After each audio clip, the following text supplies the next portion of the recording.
A black woman in a Howard University hoodie and leggings was publicly humiliated and denied her first-class seat because a veteran flight attendant decided she didn't look like she belonged there. "Ma'am, I don't care what your ticket says. People dress like you fly coach, not first class. So collect your things and move to the back before I call security." Flight attendant Patricia Whitmore grabbed the boarding pass from Dr. Simone Mitchell's hand and ripped it in half, letting the pieces fall to the cabin floor like trash. Simone stood completely still, her jaw tight, her hands steady at her sides, but her eyes held something that made the businessman in two be unconsciously lean back in his seat. Patricia crossed her arms with the satisfied smile of someone who'd spent 23 years enforcing her version of standards without ever facing consequences, already turning to address the other first-class passengers as if the problem was solved. What Patricia didn't know, what she couldn't possibly know as she smirked at the inappropriate passenger, was that the woman she just humiliated owned 42% of the private aviation company that leased this exact aircraft to Delta. Delta Flight 1847. Atlanta Hartsfield Jackson to Los Angeles International. Saturday 2:47 p.m. Simone Mitchell had been traveling for 16 hours. She'd flown overnight from Lagos, Nigeria, where she just closed a $340 million deal to expand her aviation leasing business into West Africa. She'd slept maybe 3 hours on the cramped international flight, changed planes in Atlanta with barely enough time to grab coffee, and now she just wanted to get home to her daughter in Los Angeles. She was wearing what she always wore when she traveled, her Howard University hoodie class of '99, black leggings and comfortable sneakers. Her natural hair was pulled into a simple bun. Her face was makeup-free. She carried a well-worn leather weekender bag and looked exactly like what she was, a tired businesswoman trying to get home. She'd paid for first class with her own miles, seat 3A. She boarded, found her row, and was stowing her bag when Patricia appeared. "Excuse me," Patricia's voice was sharp. "Can I see your boarding pass?" Simone handed it over without comment. Patricia studied it like she was examining a forgery. "Seat 3A first class." "Yes." "And how exactly did you obtain this seat?" The question landed with the weight of an accusation. Simone had been black in America long enough to know exactly what was happening. "I purchased it, with my frequent flyer miles." Patricia's skepticism was palpable. "And you accumulated enough miles for international first class?" "I travel frequently for work." "What kind of work?" Simone's patience was already wearing thin. "That's not relevant to my seat assignment." "Ma'am, I've been a flight attendant for 23 years. I can spot when something doesn't add up." Patricia's eyes traveled deliberately over Simone's hoodie, her leggings, her casual appearance. "People dressed like you typically don't fly first class." The words hung in the air. Several nearby passengers had stopped what they were doing to watch. Simone kept her voice level. "My clothing doesn't determine my ticket class." "Your ticket might say first class, but Delta has standards. And frankly," Patricia lowered her voice conspiratorially, "but not enough. I think there's been some kind of error. Or perhaps you're using someone else's account."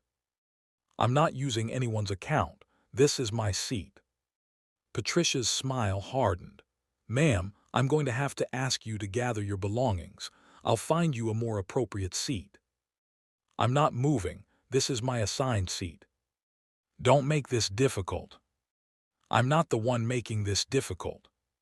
Patricia's face flushed. "Ma'am, I don't appreciate your tone.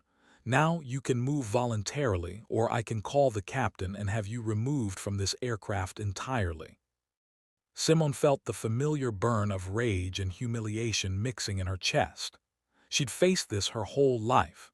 Being told she didn't belong, being questioned in spaces she'd earned the right to occupy, being made to prove herself over and over. But this time felt different.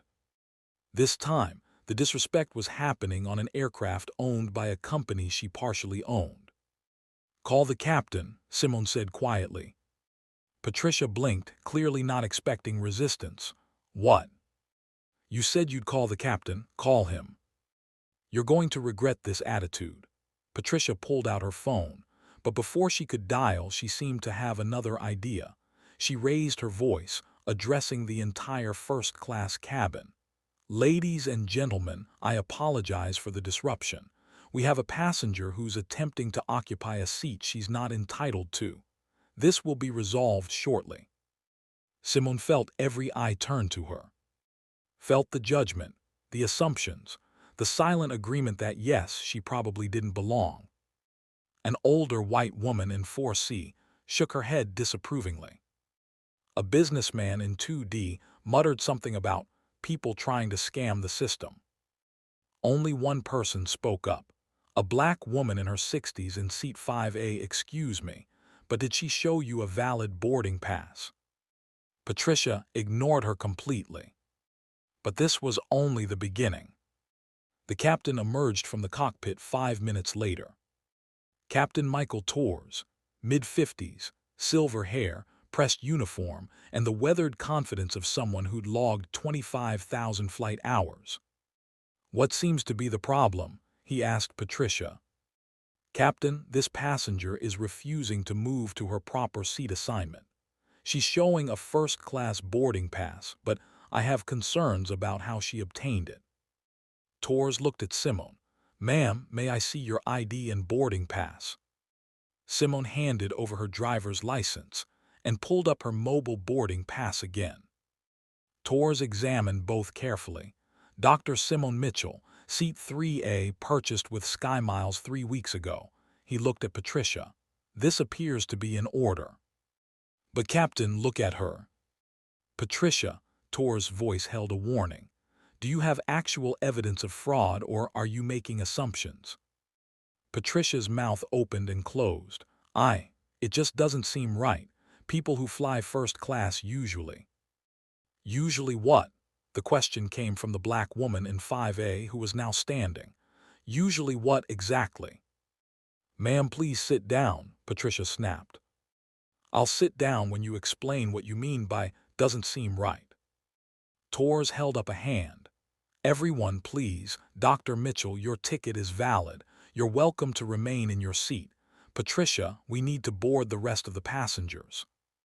He started to turn away, but Patricia wasn't done. "Captain, with all due respect, I've been doing this job for over 2 decades. I have an instinct for these situations, and I'm telling you something is off." Torres' expression hardened. "Patricia, my decision is final. Dr. Mitchell stays." "Then I want it noted that I objected. Because when this turns out to be fraudulent, I don't want to be held responsible." She said it loudly enough for the entire cabin to hear. Simone felt something inside her snap. Not into anger, not into tears. Into cold, calculated resolve. "Ma'am," she said to Patricia, her voice quiet but carrying, "I'm going to give you one opportunity. Apologize right now and we can move past this." Patricia laughed. "Apologize for doing my job? I don't think so." "Then I want your full name and employee number." "Why? So you can file a complaint." Patricia's smile was condescending. "Good luck with that. Delta backs its employees, especially those of us who have been here for decades. No one's going to believe some." She stopped herself, but the word hung in the air anyway. "Some what?" Simone asked. Patricia's smile turned sharp. "Some passenger trying to fly above her station." The cabin went silent. Even Torres looked shocked. "Patricia, that's completely—" "It's fine, Captain," Simone interrupted. "Just her name and employee number, please." "Patricia Whitmore, employee number 47,829, Torres said quietly, clearly trying to de-escalate. "Dr. Mitchell, again, I apologize for this situation. Your seat is yours." He shot Patricia a look that promised a later conversation, then returned to the cockpit. Patricia leaned close to Simone. "You can file all the complaints you want. You can cry discrimination, but at the end of the day, you're just another passenger trying to cause problems, and I've dealt with hundreds of you." Then she did something that would seal her fate. She grabbed Simone's boarding pass, the one Torres had returned, and ripped it in half. "Oops," Patricia said. "How clumsy of me. Now you don't have a boarding pass at all. Looks like you'll need to go back to the gate to get it reprinted, which means you'll have to deplane, which means you'll miss this flight." "What a shame." She dropped the torn pieces on the floor and walked away. Simone stood there, pieces of her boarding pass at her feet, and felt something crystallize inside her. Patricia Whitmore had just made the biggest mistake of her career. What she didn't know was who was watching from the jetway. In the jetway, Daniel Park, Delta's Atlanta hub director, was doing his routine gate check when he heard the commotion. He'd stepped aboard just in time to see Patricia rip up a passenger's boarding pass and drop it on the floor. He'd also heard every word of the confrontation. Daniel had been with Delta for 18 years. He'd seen bad behavior from passengers and crew alike, but what he just witnessed crossed every line in the company handbook. He walked into the cabin. "Patricia." She turned, her confidence faltering when she saw who was speaking. "Mr. Park, I was just handling a situation. Step off the aircraft now. But we're about to close the doors. Melissa can handle the cabin. You, off the aircraft now." Patricia's face went pale. She looked at the other flight attendants, Melissa and James, but both avoided her eyes. She walked off the plane, her posture stiff with anger. Daniel approached Simone. "Dr. Mitchell, I'm Daniel Park, Hub Director for Atlanta Operations. I witnessed what just happened and I'm deeply sorry. Can we speak privately?" Simone nodded and followed him into the jetway. Once there, Daniel's professional composure cracked slightly. "Ma'am, what you just experienced is completely unacceptable and in direct violation of our company's policies and values. I'm going to personally ensure this is addressed." "I appreciate that. Can you tell me exactly what happened from your perspective?" Simone walked him through everything: Patricia's initial questioning, the accusations, the public humiliation, the torn boarding pass. Daniel took notes, his expression growing darker. "This isn't the first complaint about Patricia, but it's definitely the most egregious. Dr. Mitchell, I want to be clear, this doesn't represent Delta, and there will be consequences." "What kind of consequences?" "That's not my call alone, but I'm recommending immediate suspension pending a full investigation, and I'm filing a report with our discrimination and bias response team." He paused. "I also need to tell you something. We're going to delay this flight to properly document what happened. I know that's an inconvenience." "It's fine. And I'd like to offer you our sincerest apology and," he pulled out a card, "my direct line. If you experience any further issues, any at all, you call me immediately." Simone took the card. "Thank you. Can I ask what you do for a living, Dr. Mitchell, just for the record?" "I'm the CEO of Skybridge Aviation Solutions. We lease aircraft to commercial airlines." Daniel went very still. "Skybridge, the private aviation company." "Yes. We lease 17 aircraft from Skybridge. 18, actually. We delivered a 737 MAX to your fleet last month." Daniel closed his eyes briefly. "Does Patricia know who you are?" "Not yet. Dr. Mitchell, I don't know what to say except that this is mortifying for Delta. You're not just a passenger. You're a business partner. And even if you weren't, the way you were treated is inexcusable." "Mr. Park, I appreciate your response, but I want you to understand something. I don't want special treatment because I'm a CEO. I want basic human dignity because I'm a person. And right now, I'm more concerned about how many other black women Patricia has treated this way. Women who don't own aviation companies. Women who don't have recourse." Daniel nodded slowly. You're absolutely right, and I'm going to make sure we address that, starting now. If only she knew what would happen next. While Simone returned to her seat, with a new boarding pass printed and personally delivered by Daniel Park, Patricia was in a private office with her union representative. "This is ridiculous," Patricia fumed. "I was doing my job. That woman didn't belong in first class." "Patricia," her union rep Robert Chin held up a hand. "Stop talking right now." "But you ripped up a passenger's boarding pass. On camera, there are witnesses. You told her she was flying above her station. Do you understand how this looks?" "I was preventing fraud." "What fraud?" "She had a valid ticket, valid ID, everything checked out." "It didn't feel right." "Didn't feel right is not a valid reason to humiliate a passenger." Robert pulled out his iPad. "Patricia, I've been reviewing your file. This is your fourth complaint this year, third involving accusations of racial bias. Those were dismissed." "They were settled quietly. There's a difference."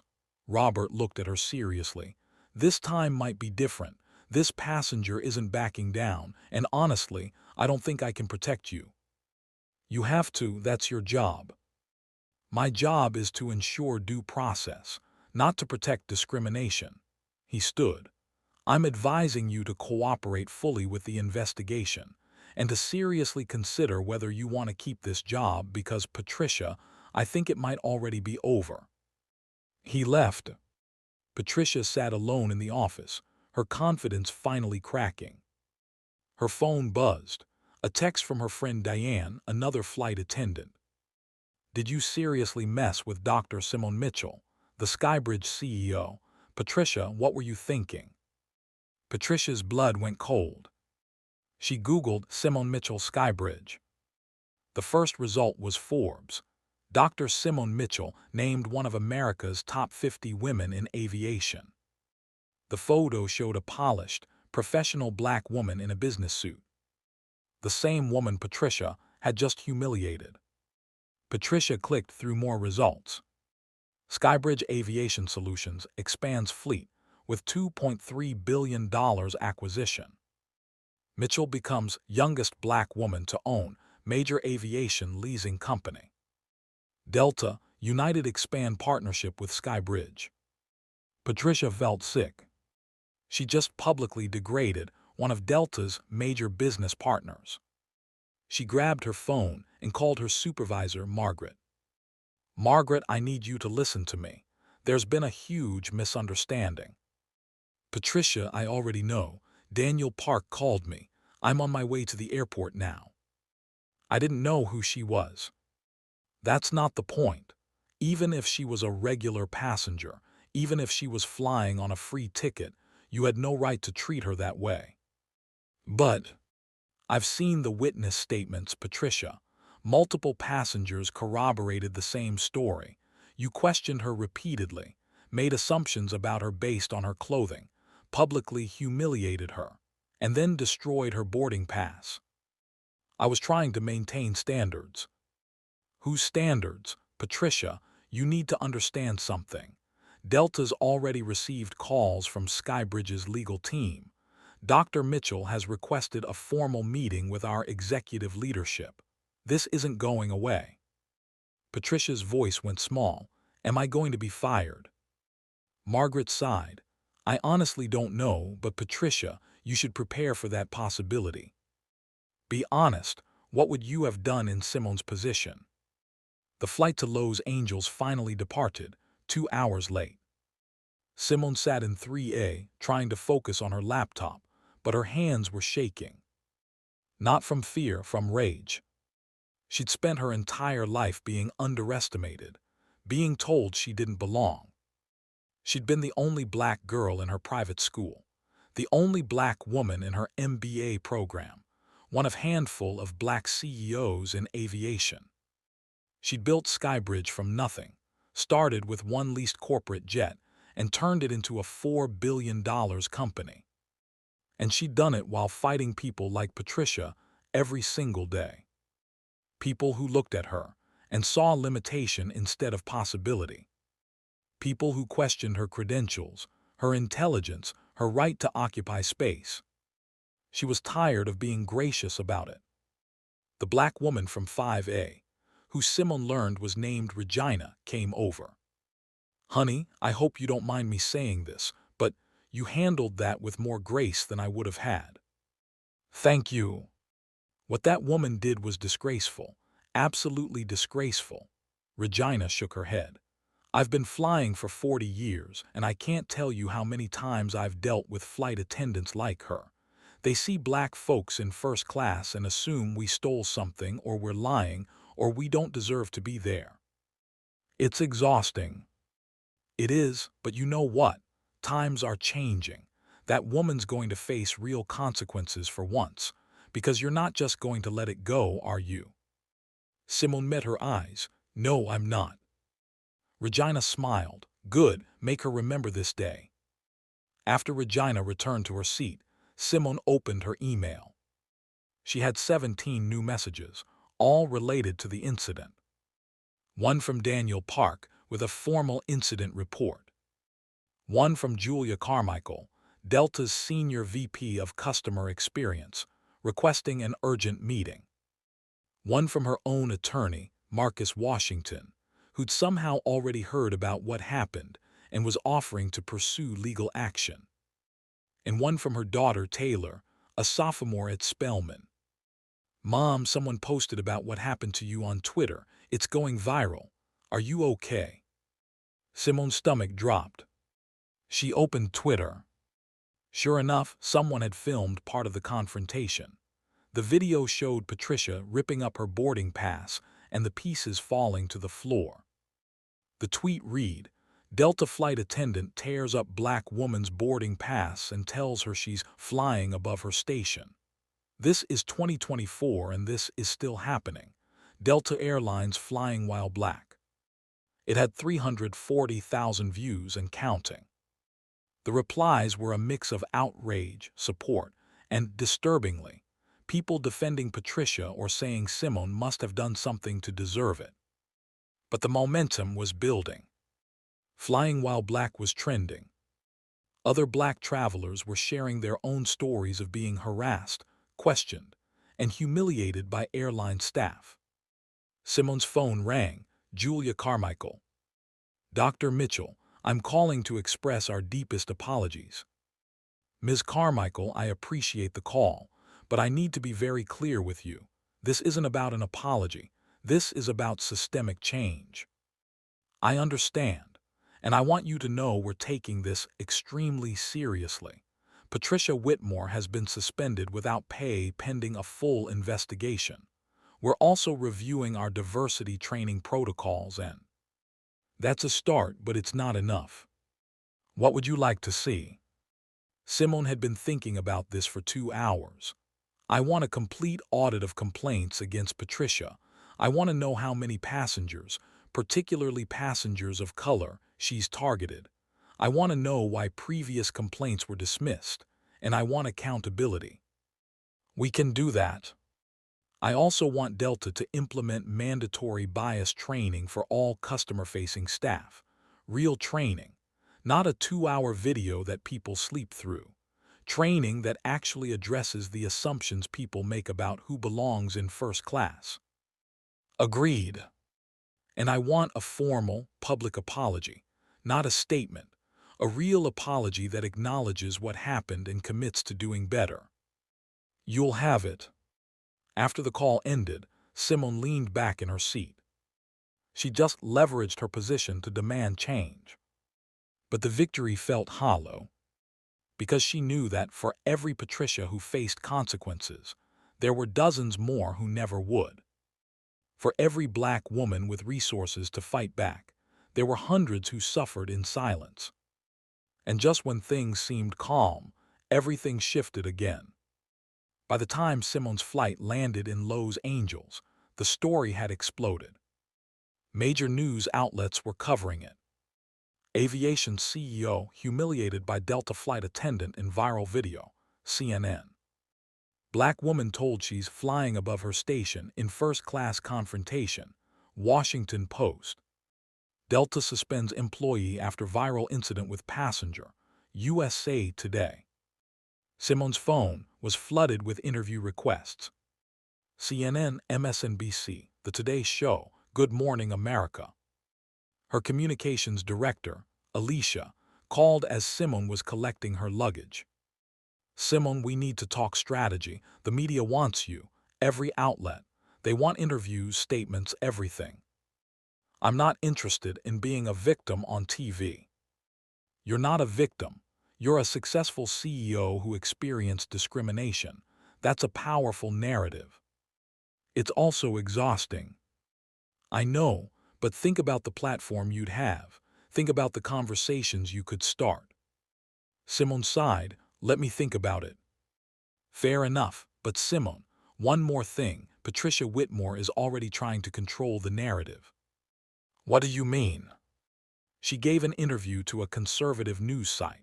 She's claiming she was just doing her job, that you were aggressive and threatening, that this whole thing is being blown out of proportion because of political correctness. Simone felt her blood pressure spike. She's lying. I know, and most people can see that, but there's a subset of people who want to believe her version, who want to make you the villain. Of course there is. When Simone finally got home, her daughter Taylor was waiting. Taylor wrapped her in a fierce hug. Mom, I'm so sorry that happened to you. I'm okay, baby. No, you're not. I can see it in your face. You're exhausted. Simone allowed herself to lean on her daughter. I'm just tired of fighting the same battles over and over. I know, but Mom, you're doing something about it this time. You're using your voice, your platform, that matters. Does it? Sometimes I wonder if anything really changes. It does, slowly, because of people like you who refuse to stay silent. Taylor pulled back. Now go take a shower. I ordered Thai food, and then you're going to tell me everything. Over pad Thai and spring rolls, Simone told Taylor the whole story. Taylor listened, her expression shifting from anger to disgust to fierce pride. Mom, you can't let this go. You have to push for real consequences. I am. No, I mean really push. Because women like Patricia, they've been doing this for decades. They need to learn that they can't anymore. Simone looked at her daughter. This brilliant, fierce young woman studying political science at Spelman, already planning a career in civil rights law. When did you get so smart? I learned from the best. If only she knew who she was talking to when she made that call. 3 days later, Simone sat in a conference room at Delta's Atlanta headquarters. Across from her, Edward Harrison, Delta's CEO, Julia Carmichael, SVP Customer Experience, Keisha Thompson, Chief Diversity Officer, and the company's lead attorney. They'd requested this meeting to address the situation and discuss path forward. Simone had come with her own attorney, Marcus Washington, and a very specific agenda. Edward Harrison opened. Dr. Mitchell, first let me say again how deeply sorry we are for what you experienced. What happened was unacceptable and does not represent. Mr. Harrison, I appreciate the apology, but I'm more interested in what you discovered during your investigation. Harrison exchanged a glance with Keisha Thompson. Keisha opened a folder. Dr. Mitchell, we conducted a thorough review of Patricia Whitmore's employment history and complaint record. And what we found was deeply disturbing. Keisha's voice was tight. In her 23 years with Delta, Patricia has been the subject of 47 complaints. 31 of those complaints came from passengers of color. 23 specifically involved accusations that she questioned whether they belonged in first class or premium seating. Simone felt sick. 47 complaints. Yes, and that's just the ones that were formally filed. We suspect there were many more incidents that went unreported. How was she still employed? That's something we're examining closely. It appears that complaints were often dismissed or resulted in minor disciplinary action, additional training, verbal warnings, nothing that interrupted her career progression. Why? Harrison answered this time. Because our complaint review process was flawed, because supervisors made excuses, because Patricia had seniority and union protection, and because, he paused, clearly uncomfortable because we failed. Systemically, we failed to see the pattern, or worse, we saw it and didn't act decisively. What happens to her now? She's been terminated, effective immediately. And the other complaints, the other passengers she targeted. Keisha pulled out another document. We're reaching out to every passenger who filed a complaint against Patricia to offer a formal apology and, where appropriate, compensation. We're also reviewing similar patterns with other employees to identify any systemic issues. Julia Carmichael leaned forward. Dr. Mitchell, we want to do more than just address Patricia. We want to address the culture that allowed this to happen, and we'd like your input on how to do that. What kind of input? We want to engage Skybridge as a consultant. We want your team to help us redesign our bias training, our complaint review processes, our customer service protocols. We want to make sure this never happens again. Simone studied them carefully. You understand that would be expensive, that my team doesn't do surface-level training. We understand, and we're committed to whatever it takes. I'd also want quarterly reporting, public reporting, so passengers can see what you're doing and hold you accountable. Agreed. And I want a victims fund for passengers who have experienced discrimination but didn't have the resources to fight back. I want Delta to make it right. Harrison nodded. We'll establish it. $5 million initial funding. Does that work? It's a start. Marcus Washington spoke for the first time. My client also wants a formal, public apology, not a press release. A video statement from you, Mr. Harrison, acknowledging what happened and what Delta is doing to change. You'll have it by end of week. After the meeting, Marcus and Simone walked to her car. You know you could have asked for more, Marcus said. Personal compensation, punitive damages, you have leverage. I don't want their money for me, Marcus. I want systemic change. I want other black women to be able to fly without fear of being humiliated. You're a better person than me. Simone smiled. No, I'm just tired of fighting the same battles. If I can use this moment to actually change something, that's worth more than any settlement. Would you have stayed quiet in her place? Patricia Whitmore sat in her living room, unemployed for the first time in 23 years, and watched her life unravel. Her termination had been swift and absolute. Delta had released a statement. After a thorough investigation, Delta Airlines has terminated the employment of Patricia Whitmore for violations of our customer service standards and discrimination policies. We have zero tolerance for bias or discrimination in any form. We apologize to Dr. Simone Mitchell and commit to doing better. The statement had been shared thousands of times. Patricia's name was now permanently associated with racism and discrimination. She tried to fight back, tried to tell her side of the story. But every interview she gave made things worse. She'd claimed she was just following procedure. People pointed out that destroying a passenger's boarding pass wasn't procedure. She'd claimed Simone had been aggressive. People pointed to the video showing Simone standing calmly while Patricia berated her. She'd claimed this was about political correctness run amok. People pointed to the 47 other complaints against her. Her union had declined to appeal the termination. Her friends in the industry had stopped returning her calls. Her husband had asked for space to think about things. She'd lost everything. And the worst part, she still didn't fully understand why. In her mind, she'd just been doing her job, maintaining standards, making sure people were in their appropriate seats. She couldn't or wouldn't see that appropriate in her mind was defined by race, by class, by her own biases about who deserved what. She'd never questioned why she never stopped white passengers in hoodies, never asked why she never demanded to see a white man's credentials when he sat in first class, never examined why "doesn't belong" always seemed to apply to black and brown faces. Patricia Whitmore had spent 23 years enforcing her prejudices and calling it professionalism. And now, finally, she was facing consequences. 6 months later, Simone stood at a podium at the National Association of Black Aviation Professionals Conference in Houston. Behind her, a screen displayed the new Delta training program she'd helped develop, Confronting Bias in Aviation, Real Scenarios, Real Solutions. 6 months ago, Simone began, I was publicly humiliated by a flight attendant who decided I didn't belong in first class.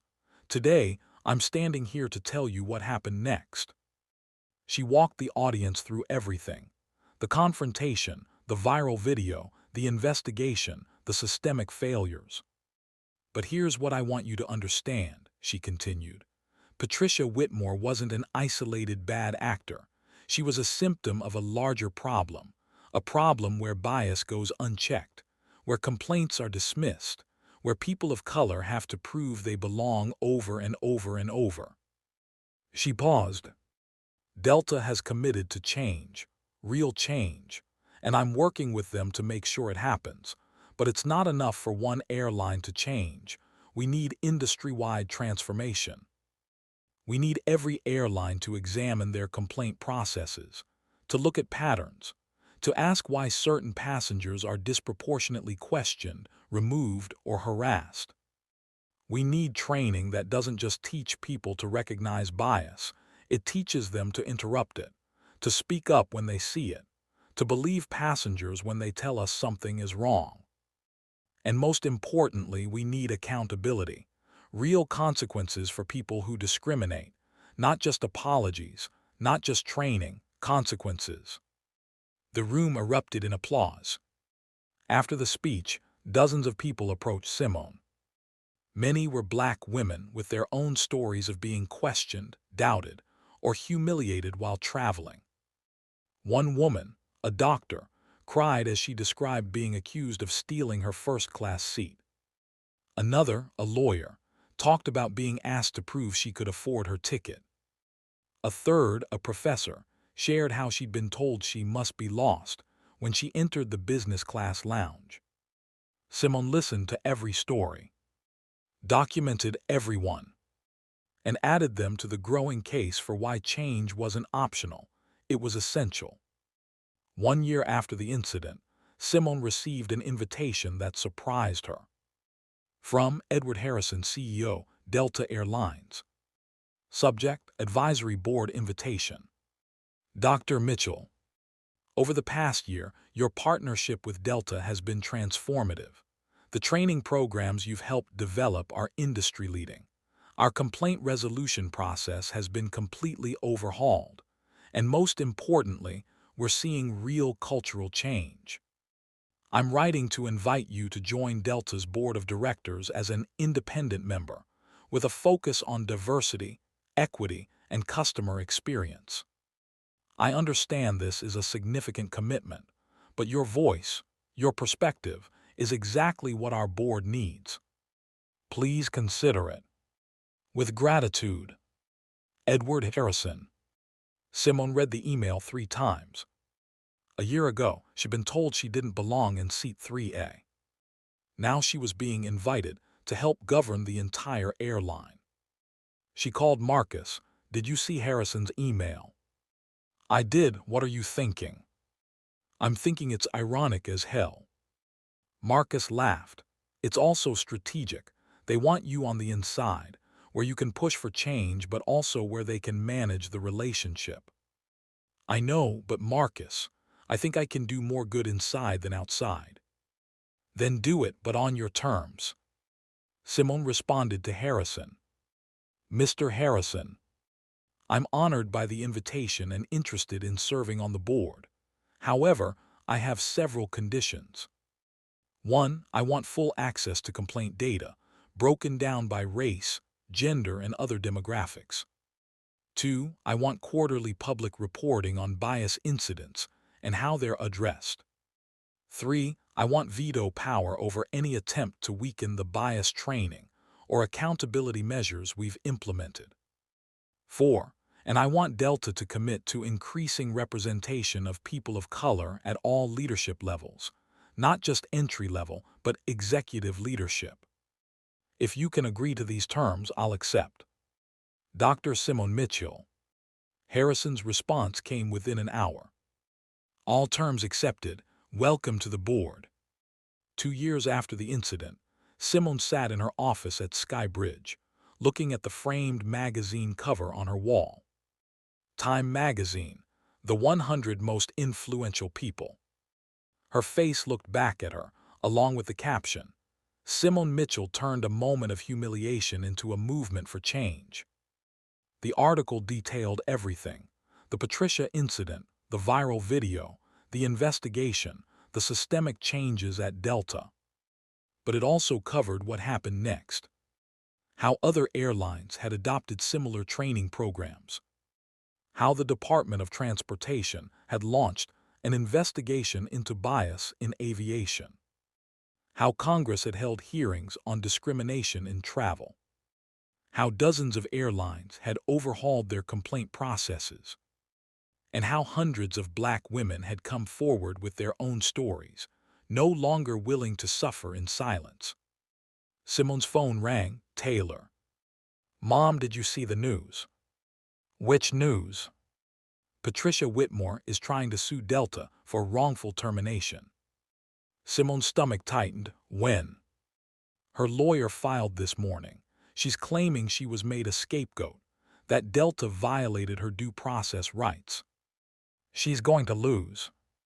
I know, but Mom, she's also doing interviews, saying you used your position to destroy her career, that this was about power, not justice. Simone took a breath. Let her talk, the facts speak for themselves. You're not worried.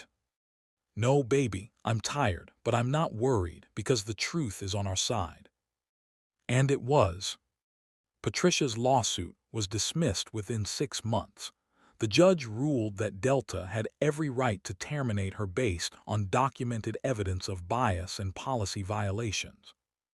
Her media appearances backfired spectacularly when journalists started interviewing the 47 passengers who'd complained about her over the years. Their stories painted a picture of someone who'd spent 2 decades targeting people of color with impunity. Patricia faded from public view, her lawsuit failed, her reputation destroyed. Not because of Simone's power, but because of her own actions. 3 years after the incident, Simone boarded a Delta flight from Atlanta to Los Angeles. Same route as that fateful day. But everything was different now. The gate agent greeted her warmly. Dr. Mitchell, welcome aboard. We have you in first class, seat 3A. Simone smiled. My favorite seat. She boarded and found her row. The flight attendant working first class was a young black woman, couldn't have been more than 25. Her name tag read, Jasmine. Dr. Mitchell, Jasmine's voice was awed. I just want to say you're the reason I applied to work for Delta. Really? Yes, ma'am. I watched what happened to you, how you handled it with dignity, how you fought for change instead of just walking away. And I thought, if Dr. Mitchell believes Delta can change, then I want to be part of making that change happen. Simone felt tears prick her eyes. Jasmine, that's beautiful, thank you. No, thank you. Because of you, I went through the most comprehensive bias training I've ever experienced. Because of you, I know that my job is to make every passenger feel welcome, every single one. After Jasmine walked away, Simone settled into her seat. She pulled out her laptop and opened a document she'd been working on. A memoir, tentatively titled, Flying Above, One Woman's Journey from Humiliation to Change. She'd written about her childhood in Atlanta, her education, building Sky Bridge, the challenges of being a black woman in aviation. But the chapter she was working on now was the hardest. The Patricia chapter. She wrote, "When Patricia Whitmore told me I was flying above my station, she meant it as an insult. She meant that I didn't belong in first class, that I was reaching beyond my place. But she was wrong about what my station was. My station isn't defined by the seat I'm sitting in. It's defined by the work I've done, the companies I've built, the barriers I've broken. My station is wherever I choose to be. And no one, has the right to tell me otherwise. Patricia lost her job because of her actions, not my power. I didn't destroy her career. She did that herself through years of bias, discrimination, and cruelty. I just made sure there were finally consequences. And if that makes me the villain in her story, I can live with that. Because in my story, and in the stories of the hundreds of black women who have reached out to me, I'm not a villain. I'm proof that we don't have to accept humiliation silently, that we can demand better, that we can create change, that we can fly as high as we want, and no one can stop us." Simone saved the document and closed her laptop. The plane took off smoothly, climbing into the Atlanta sky. And for the first time in years, Simone felt something she hadn't felt in a long time. Peace. Not because the fight was over, it never would be, but because she'd turned her pain into purpose, her humiliation into hope, her anger into action. And in doing so, she'd changed not just her own life, but the lives of countless others. Patricia Whitmore had tried to put her in her place.